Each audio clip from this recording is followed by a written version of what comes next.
going for these.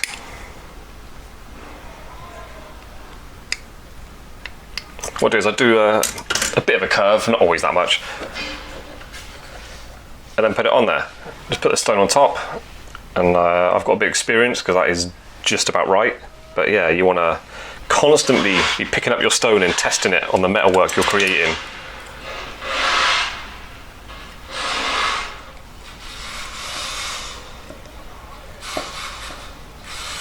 Going right past the end, making sure when I cut through it, it hasn't left the end flat or anything. So now I've got that. It's not perfectly round, but it's round enough to gauge the size is correct or not. Cool. Right, so chop through that. I recommend a fine saw blade, 6-0 cut, something like that. 4 perhaps get away with, 6. Thin ones have got delicate teeth, so they're less grabby on the metal. It's more likely to just slice through the metal rather than grabbing it and pulling that shape. And also there's less of a kerf distance, so you're taking less metal out. If that was perfectly circular and I cut through it with a big saw blade, there'd be a certain distance, the kerf taken out of it. So when I close it back up, it's not round anymore. So you'll be careful with that. Yep, still getting used to my new saw frame. It slipped out of this one. Okay,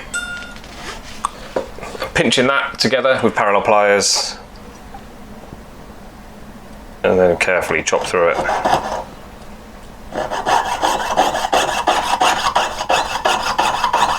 What I've done in the past is I've recommended that you hold things underneath where you're cutting, and then when you cut through it, your saw blade will jump through and it will hit your pliers if your pliers are directly underneath it, rather than going through and then nicking the inside of your ring there.